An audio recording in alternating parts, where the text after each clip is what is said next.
Hello, Tinna. Thank you very much for joining us today. Just to get started, can you just briefly introduce yourself, where you live and what you do, maybe introduce your company, Arctic Rafting? Well, yeah, I live here at the raft base where I am now up in the office. It's on the Golden Circle. You can go there in just over an hour from Reykjavik City, the capital. So very common choice for tourists to come here. In the summer, we're open from May to September doing river rafting. So I am the owner of Arctic Rafting. And getting ready at the moment for upcoming season, opening day 1st of May, coming close. And can you tell us a little bit about how you got into this business? How did you, so you're in Iceland, you're Icelandic, how did it start for you? Yes, I graduated language college and went on a backpacking trip in Central America and ran into whitewater kayakers. And one of them was working here as a raft guide. This was in 2004. It was before the internet where you know about these kind of things. So I was very excited, came back home and got a job selling rafting. And I was the highest selling person to sell the rafting in Iceland. So the Arctic Rafting offered me a job back in 2006. So that's kind of the story. My background is I became a raft guide in 2006, and Arctic Rafting hired me as a sales manager. Then I took a little break. I've done a little bit of this and that, adventure guiding, glaciers, whales, all kinds of different things.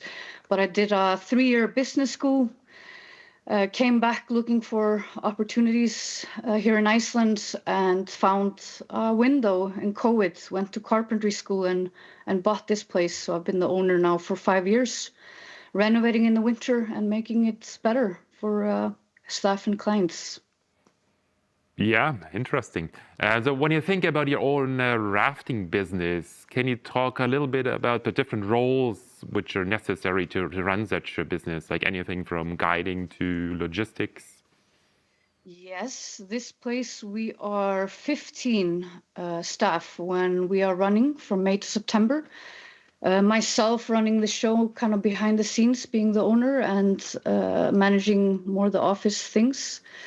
So I have staff running the office, the customer service part, doing phone and emails.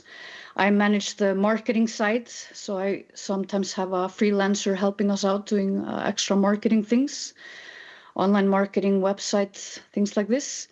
Then we have a general manager. He manages the base and the cars, the vehicles.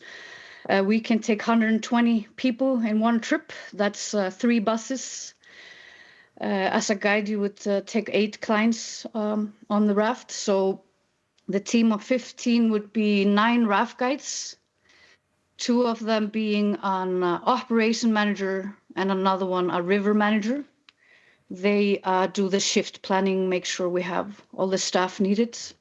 But we need bus drivers, raft guides, photographers. We had an added service of taking photos and selling it to the clients after the trip.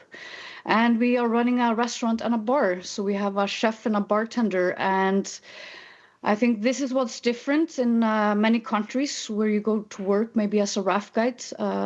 15 people, it's not that big really.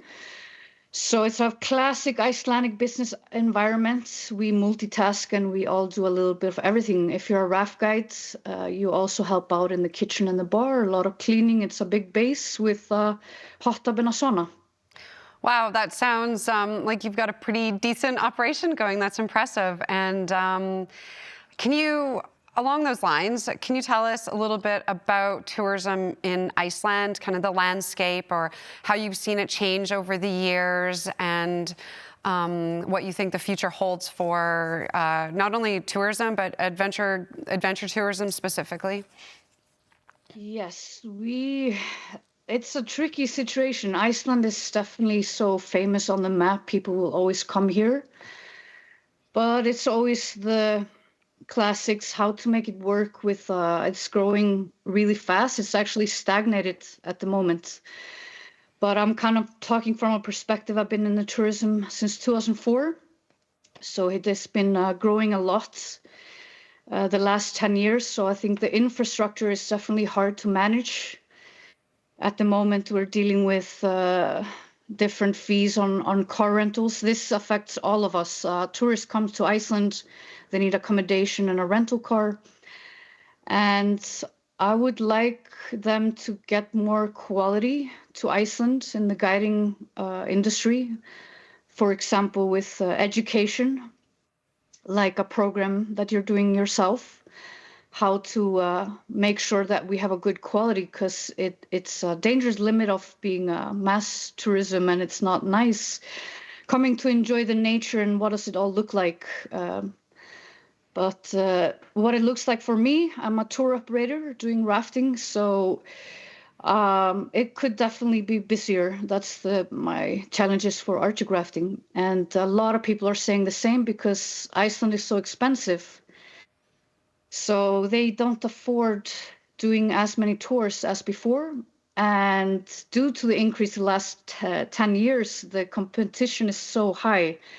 I'm not just competing with other raft companies, I'm competing with what you can do as a day tour from Reykjavik. I looked at it a month ago on TripAdvisor. The options are 990. Wow. So yeah, in short, I would like to be busier, and it's rough out there. And yeah, a lot of competition, a lot of companies. When I started 2004, we had 200,000 tourists a year. Now we have 2 million. Oh, wow. Wow. So when you think about a young adult who wants to work in water sports or rafting, how would that person go about it? So what do you recommend, like, to get into that profession? Definitely do a course, a raft guide course, whitewater rescue technician, like courses like this. But yeah, get in the whitewater. Do you like it or not? It's a lot of fun. We, for example, run some training ourselves here in Kvita River. It's an excellent place for beginners, how to get started. So how to get started? Yeah, talk to these guys, I guess, doing a course, taking you in the whitewater, getting you ready to get out here. But for example, come to a place like here. This river is a class 2-3, and this team of 9 raft guides is very international. India, Nepal, Japan, UK, Holland, Swiss, Iceland. So it's we have actually Himalayan raft guides good for class 4-5. We are in very good hands, and every year we offer a beginner to come, and we would like to see the certificates such as some sort of a raft guide training. IRF obviously is a good one to have, something like this. And then a whitewater rescue technician and a first aid. That's the 3 things you want to see on a CV as a background. And how difficult is it to get a visa to work for you? So you talk about this international group of people coming to guide. Do they need to organize that themselves? Do you aid in that process? Is there a limitation to the time, that kind of thing? Or if somebody wants to stay on after multiple seasons, how does that work and how does that affect your ability to work when you're relying on seasonal workers from other countries? So if you have a European passport, we are very interested because making a visa is hard. It takes time and it costs money and time. But we do it because rafting is actually quite niche. I travel the world myself. It's kind of like a small community. So rafting is niche, so we are not able to find only Europeans. And we have very strict immigration laws in Iceland. It is not easy to come live in Iceland. You need something special in your paperwork, and rafting is one of the few. We have to prove to the Icelandic government by advertising in Europe. We cannot find enough raft guides. This is the facts. We would like to have more raft guides here in Iceland or Europe, but it's so much fun to have an international team. So actually, for example, this year we're doing 5 visas So yeah, they're from India, Japan, UK, coming this year, New Zealand also. So we do visa paperwork. It's getting harder and taking longer. So, for example, now it's January, we're submitting the papers. We were talking about doing it way earlier, like November, to make it in time for the next season. Yeah. So let's say you want to work here in Iceland. We are already doing all the interviews in September, making final decisions in October, and starting the paperwork kind of in November. Yeah, so I like the idea that you're very supportive to international foreign guides to find work in Iceland.